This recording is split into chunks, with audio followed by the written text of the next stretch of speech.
ערב טוב חברים, ברוכים הבאים לקבוצת ג'נסיס. הערב אנחנו מארחים את ויליאם גרדנר. הוא ידבר איתנו על מה שקורה עם האתגר הזה בעזה, והתייחסויות לגבי האסלאם, ואחרי זה הוא יעבור להרצאה המרכזית בהתייחסות לדמוקרטיה העתיקה ביוון. Thank you very much for joining us again, dear sir, and the floor is yours, please. Thank you. So I've been invited to talk a bit about what's going on over there and I think about Islam in general, because I don't think we can understand what's happening today in Israel, and for that matter, what happened in America during the 9/11 attacks and the destruction of the Twin Towers in New York City, also a surprise attack, as we remember. Until we understand something about the nature of the religion, which has been motivating these, let's call them theological fanatics, to do what they do. Now, part of what I like to do is introduce your listeners to good reading. This is a book I very much recommend, called The Closing of the Muslim Mind. Subtitle, How Intellectual Suicide Created the Modern Islamist Crisis, by Robert Reilly. Just a terrific book, short, so that's good, with lots of references. And one of them is to an ancestor of mine whose name I happen to share. His name was William Gairdner, he died in 1928. He was a British missionary, Christian, and a scholar who had already published many interesting essays on philosophy and the English poets and things like that, when he was summoned by the British Missionary Society to give it all up and go to Cairo and convert the heathen to the Christian religion. Well, this was a great shock for him. As I say, his name was William Gairdner, W-H-T Gairdner. The H was for Henry and the T was for Temple, but everybody called him Temple Gairdner of Cairo. He was an extraordinary fellow. I mean, he never spoke a word of Arabic in his life, but within 6 months of arriving in Cairo, he was giving sermons in the Arabic language. And he created an important journal called Occident and Orient, in which he was trying to reconcile the different worldviews of Christendom, basically, and of the Arabic world. And one of the things he did to further this aim was to write a book here called The Reproach of Islam, which I happen to have a copy. It's a beautifully written book. He was just a lovely writer. And I'll say nothing egotistical about my own writing, but I do notice a lot of stylistic similarities between how he tries to write and how I try to write. At any rate, this book, as I say, sold about 20,000 copies, went into many printings, and was one of the earliest efforts in the English-speaking world to understand what really was motivating these people to do what they were doing, including the many slaughters they have carried out over the ages. So maybe I should just talk a bit about what underlies that. And sorry for holding up so many books, but here's another book which I think your viewers would enjoy. It's much simpler than the two books I just recommended, but it's a very clear book called Knowing the Enemy. It was written by a scholar named Mary Habak. The subtitle is Jihadist Ideology and the War on Terror. And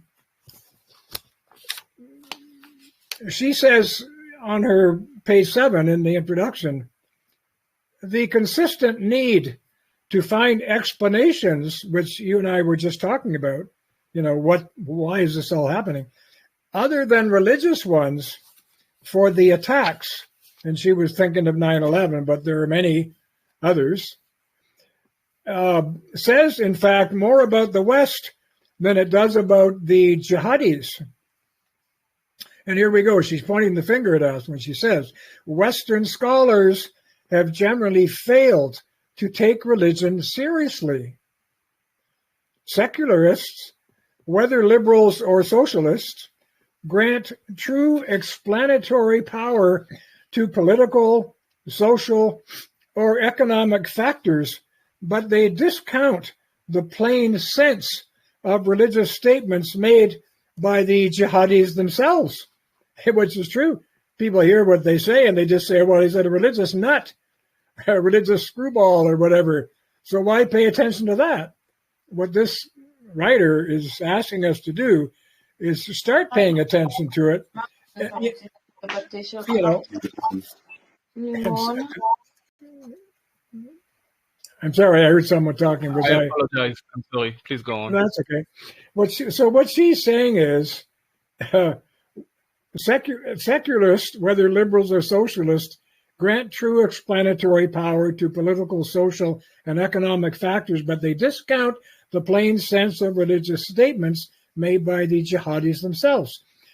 To see why jihadis declared war on the United States, and now as they're doing on Israel, and tried to kill as many Americans as possible, we must be willing to listen to their own explanations. To do otherwise, is to impose a Western interpretation on the extremists. In effect, to listen to ourselves rather than to them.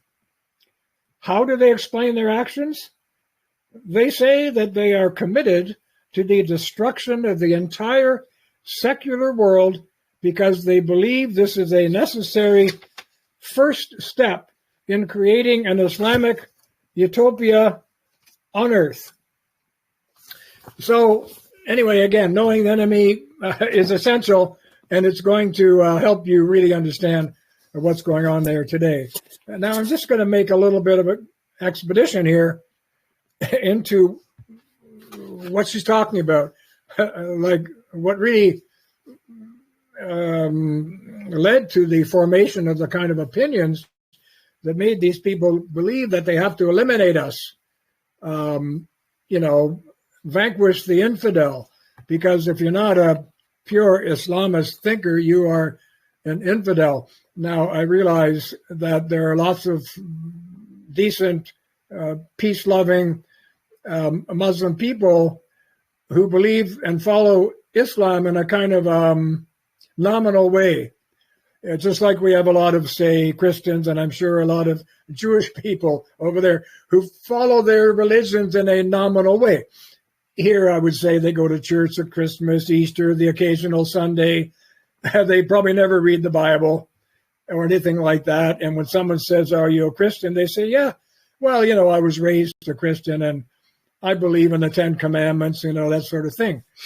But other than that, they're not really committed to the religion or to strengthening it, fostering it, certainly not in killing anybody in its name. And the same is probably true with a lot of Jewish people who say, yeah, I'm Jewish, but, I don't go to synagogue. I do observe certain religious festivals and feasts, and my kids do the bar mitzvah, bat mitzvah, and all this kind of thing.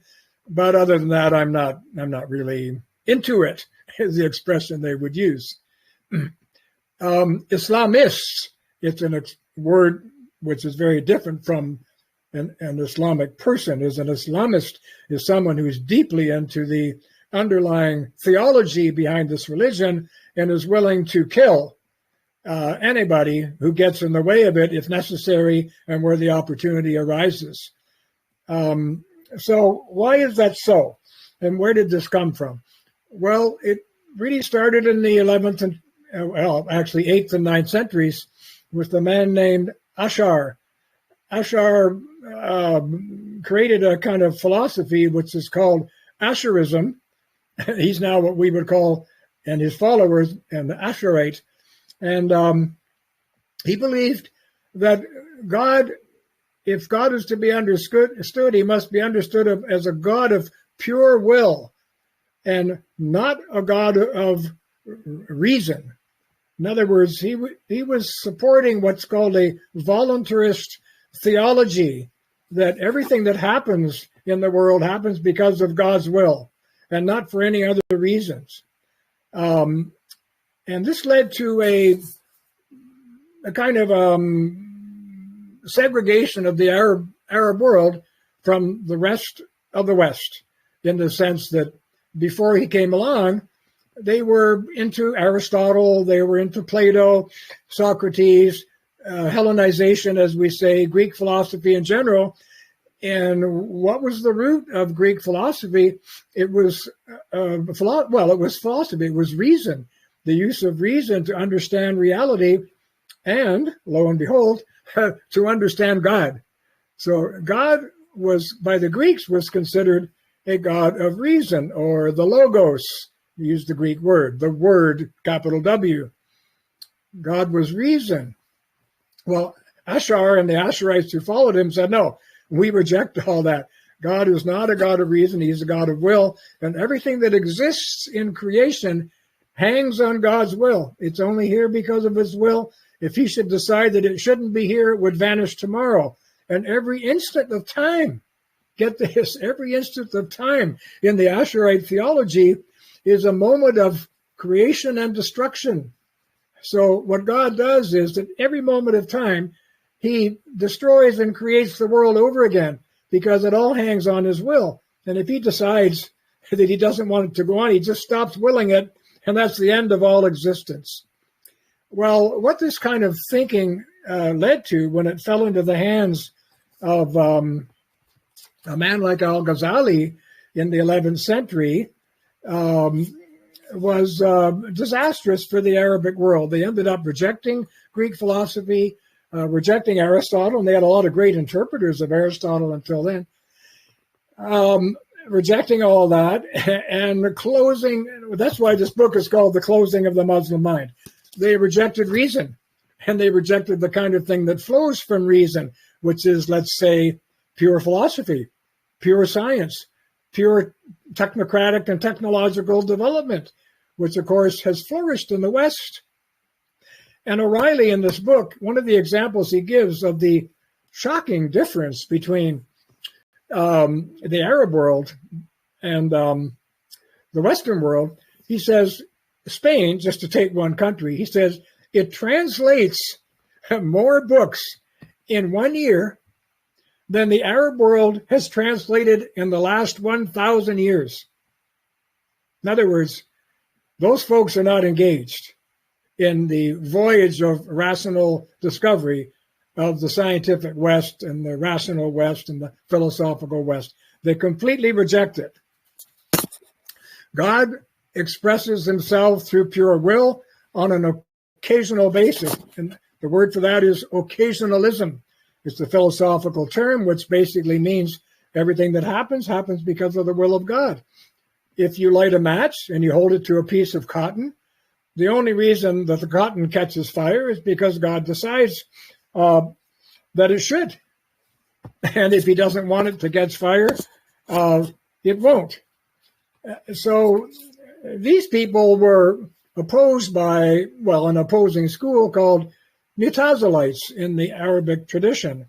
And these people fought with each other for 2 or 3 centuries to gain the high ground. The Mutazilites fought for reason and for the Hellenic influence up through the 8th and 9th centuries into the 10th century.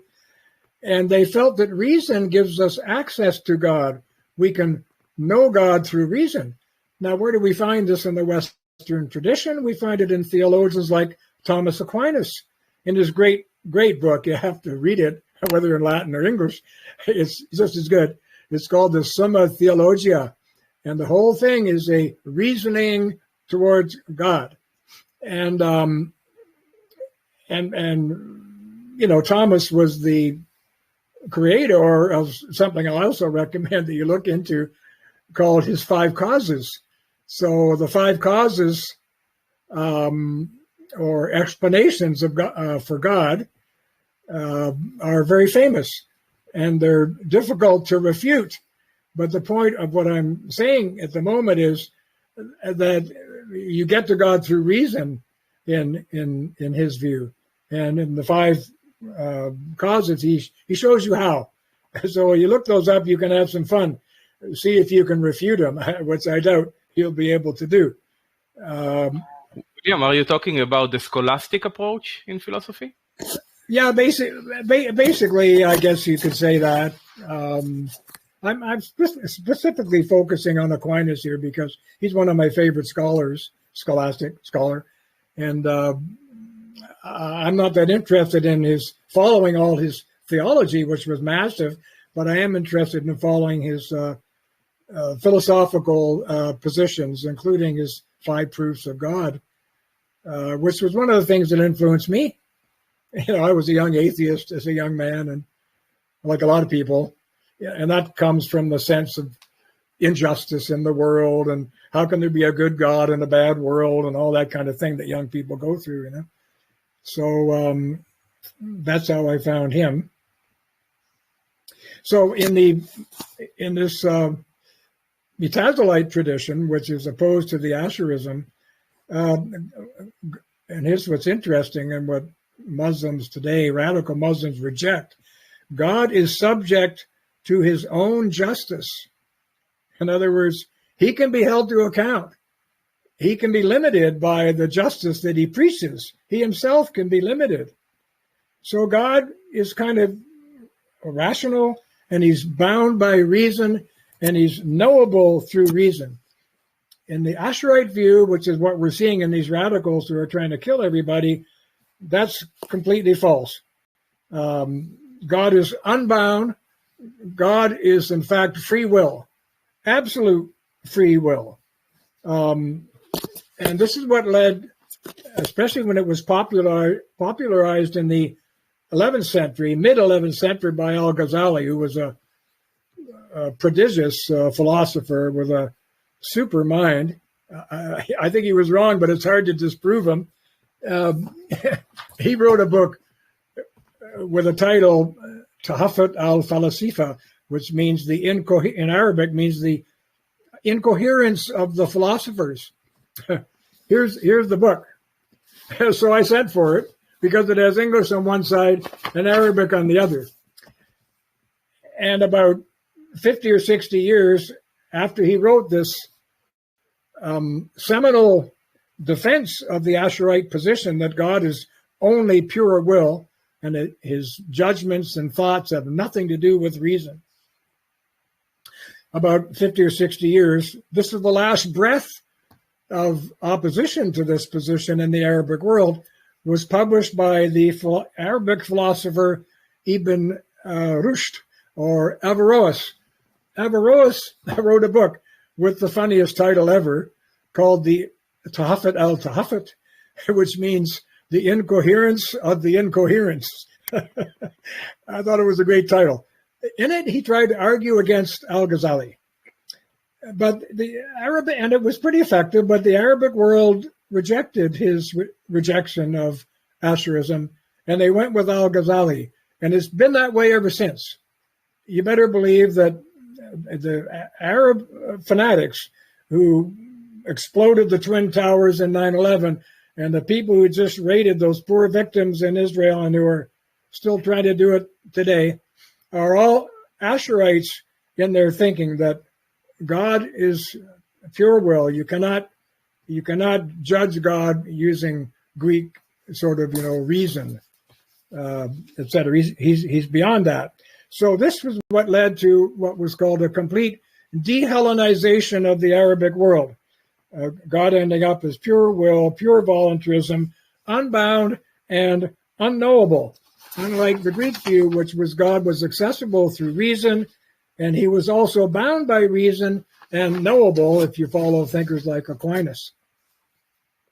By the way, in the English tradition, it's really interesting because the Asherites tried to deny causality, which is a structure of human reason. We see the match lit, we see the cotton catch fire, we reason that the match caused the fire. But Ghazali reasoned that that was just simultaneity.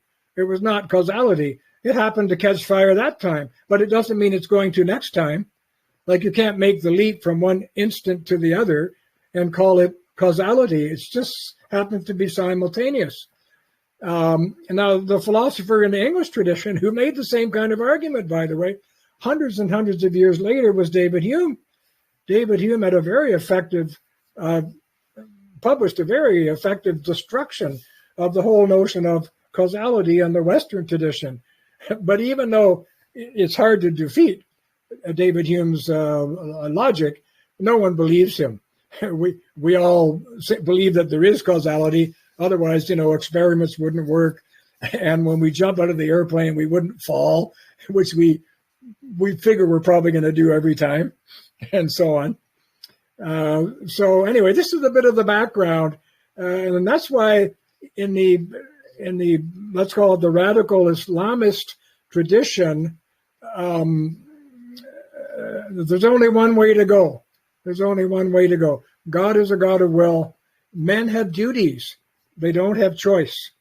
They don't have freedom. Only God has freedom, and only God has choice. Men only have duties. And so, bow down. So you get the combination of, will and, in Christianity, you get the combination of Christ equaling the logos, equaling reason, equaling the capital W word in the Bible, and all that kind of thing.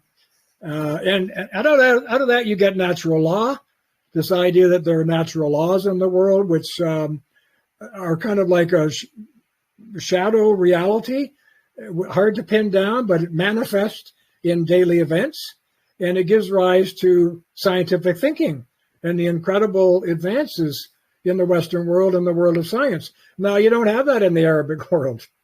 I mentioned once to you, my own family has created a foundation called the Gairdner Foundation.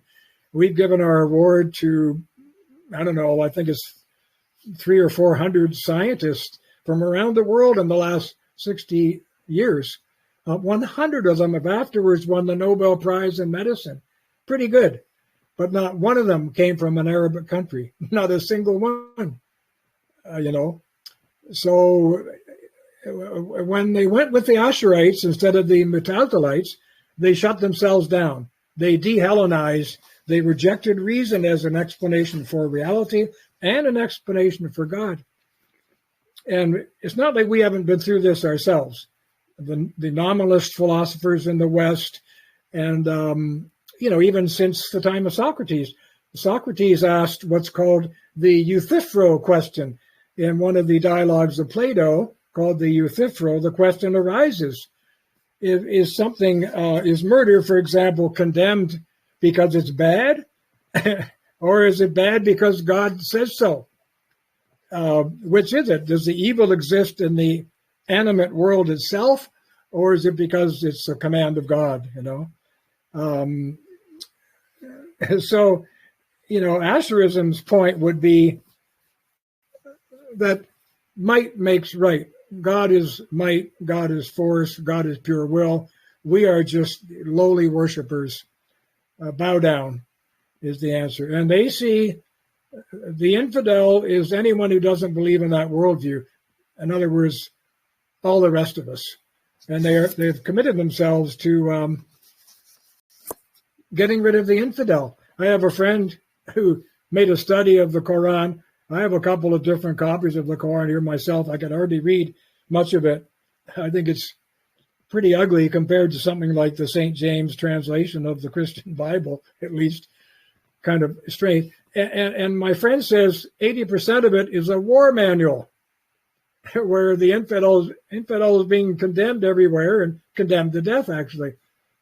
I'm not going to pretend for a moment that these other religions, including Judaism, haven't slaughtered a lot of people in their history and condemned a lot of people to death and killed in the name of their God, manifestly so. We look at the Old Testament, it's all kinds of killing going on against, the Canaanites and all the rest. And in the Christian tradition in the Middle Ages, oh my goodness, there were just slaughters by the thousands upon thousands everywhere. One Christian group trying to kill the other one off and so on because they didn't believe rightly and so on. So we're still seeing religious wars, and that's why that book, Knowing the Enemy, her caution to us is important. If you want to know the enemy, listen to what they're saying. Study up a little bit on the background here. So anyway, I'm going to leave it at that and say that it's unfortunately a tragic but fascinating topic about how the Islamist world, and again, I distinguish these people from, we have some Muslim neighbors down the road, lovely people, the sweetest people you could imagine, but they're not Islamists, and they're not ready to kill anybody for their religion, but once people go that far, my dear Christian friend, he's a professor of history, great historian, I tell him I think all the monotheistic religions are basically slaughtering religions. Oh my God, he said, what are you saying? Don't say that. Christianity, Jesus is all about love and love your enemy and all that kind of stuff. And I say, well, Ian, come on. He didn't mean love your enemy. He meant love your tribal enemy, like your neighbor and all that kind of stuff. You don't love the guy who's coming over the hill with a machine gun to kill you and rape your wife and daughters. You don't love him. Jesus was talking about the tribal enemy, and it got all confused. And St. Paul made it a worldwide kind of basis of the Christian religion, but I think it's somewhat false. In any case, you can't deny the history, the slaughtering history of the monotheistic religions. And we're facing one right now in Israel with Islam. It's the same thing. Now, if you are a monotheistic religion, it's very hard to accept competing stories about God, that there are other possibilities, because that undermines your own belief in your own God. So rather than bear the pain of disbelief, you kill the person who's saying it, get rid of them. So I think that's what we're seeing and what has driven it ever since. When my wife and I were in Holland some years ago, we went to a church which was once a Catholic church. This was just after the Reformation. The Protestants came in with sledgehammers, and they smashed all the faces of the statuary, all the saints and the angels and who knows what on the church. And they're still there. You can see all these smashed faces, noses gone, eyes, ears, everything gone. Just the kind of remnant of the body standing there. And the Christians did that in pagan times after being persecuted by the Romans. Again, not because they believed in God, but because they preached the idea that God was the only God and all the Roman gods were false.